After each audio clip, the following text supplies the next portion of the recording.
কোনো কিছু পেয়ে হারানোর চেয়ে না পাওয়াটাই উত্তম। আসসালামু আলাইকুম, রেজানা লাইভ ব্লগে আপনাদের সবাইকে স্বাগত। দূরে এবং কাছে যে যেখান থেকে আমার ভিডিওটি দেখছেন, আশা করি সবাই ভালো আছেন। আলহামদুলিল্লাহ, আমরাও ভালো আছি।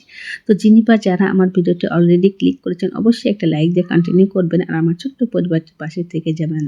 আপনাদেরকে বিশেষ অনুরোধ রইল। আজকে ব্লগটি শুরু করেছি এই যে মিষ্টি সকালের আমার ছাদ থেকে। আসলে ছাদ থেকে এত সুন্দর লাগছিল, চারপাশে রোদে ঝলমল করছিল আর শীতের সকালে মিষ্টি রোদে দাঁড়িয়ে থাকতে কিন্তু ভীষণ ভালো লাগে। তো এই শীতের সকালে কাজগুলো খুব দ্রুত এবং ঝটপট করার জন্য একদম সকাল সকাল উঠে কিন্তু কাপড়গুলো কেচে দিয়েছি। আর এখন এসেছি কিন্তু কাপড়গুলো একটুখানি উল্টিয়ে দিতে। এতে শীতের কাপড়গুলো না একটু পরপরই যদি উল্টিয়ে দেওয়া যায়, তাহলে দেখবেন কাপড়গুলো কিন্তু খুব দ্রুত শুকিয়ে যায়। আর এই কাজটা কিন্তু শীতের দিনে খুবই একটা দরকারি কাজ। এই কাজটা যদি আপনি খুব ঝটপট সকাল সকাল করে নিতে পারেন, তাহলে দেখবেন কিন্তু আপনার মাথায় কোনো টেনশনই থাকছে না। কাপড় কাচা, কাপড় শুকানো, কাপড় ভাঁজ করে রাখা সবকিছু কিন্তু একদম ঝটপট সহজে করে দেওয়া যায়। তো শীতের দিনে কিন্তু রোদের অনেকটাই সমস্যা হয়। তো সে কারণে কিন্তু আমি সবসময় একদম সকাল সকাল উঠে কাপড়টা কেচে দিই। এতে করে কি হয়, কাপড়ের পানিগুলো ঝরে বাতাসে একদম সুন্দরে শুকিয়ে যায় যদি রোদ না ওঠে। আর রোদ উঠলে তো মার্শাল্লাহ কোনো কথাই নেই।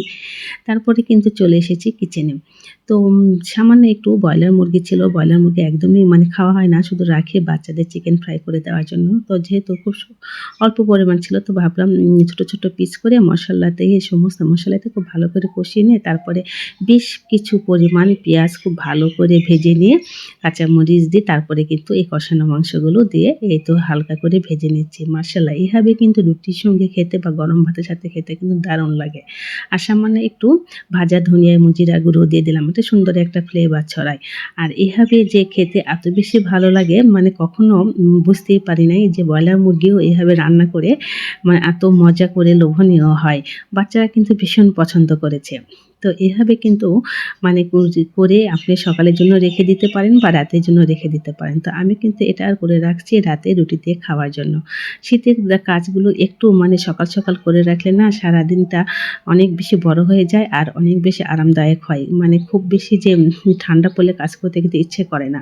সে কারণে একদম ভোরেও কাজ করতে ইচ্ছে করে না, আবার সন্ধ্যার পরেও কাজ করতে ইচ্ছে করে না। তো কাজগুলো কিন্তু এইরকম সময়ে নাস্তা করার পর থেকে করে নিতে পারলে অনেক বেশি সুবিধে হয়। আর এখন আমাকে অনেক ভোরে থেকে উঠে কিন্তু সংসারের কাজগুলো গুছিয়ে একদম পরিপাটি করে রাখতে হয়। যেহেতু আমার আম্মা অসুস্থ, আমার প্রিয় আপুরা সবাই জানে আম্মার ডায়ালিসিস শুরু হয়ে গিয়েছে।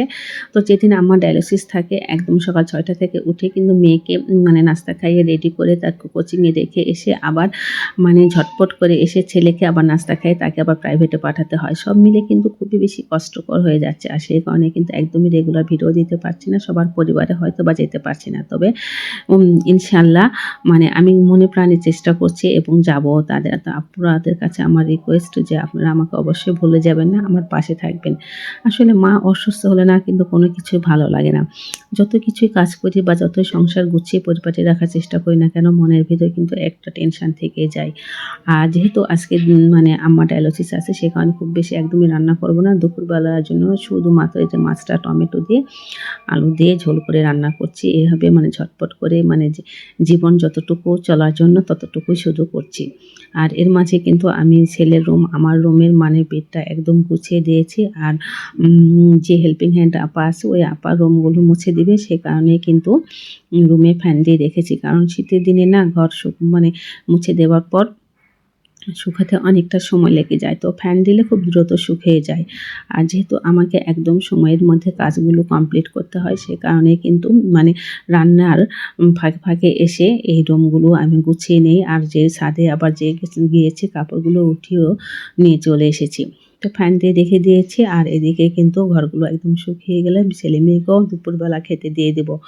সব কিছু মিলে জীবনটা এখন অনেক বেশি তাড়াহুড়োর মধ্যে, কিন্তু তারপরেও চেষ্টা করি এই যে তীব্র শীতের ছোট্ট দিনে সংসারটাকে গুছিয়ে পরিপাটি করে ঝটপট কাজ করার জন্য। কারণ সংসার গুছিয়ে পরিপাটি রাখা এটা আমার একটা নেশা, একটা অন্যরকম ভালো লাগা কাজ করে। মনে হয় যত কিছু মাঝে হোক তারপরে একটু গুছিয়ে পরিপাটি রাখি, যতই কষ্ট হোক। আর চেষ্টা করে যাই যতটুকু পারি ঠিক ততটুকুন করি।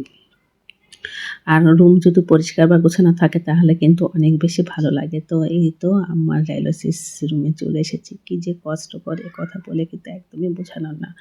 এখানে যে আন্টি ভাইয়ারা মানে আপুরা থাকে তাদেরকে সাথে কথা বললে মনটা একদম মানে এত বেশি কষ্ট লাগে যে আল্লাহ সবাইকে ভালো রাখুক, সুস্থ রাখুক। সুস্থতা কত বড় যে নেয়ামত, তো যারা অসুস্থ একমাত্র তারাই কিন্তু বোঝে। তো আপুরা সবাই আমার আম্মার জন্য দোয়া করবেন।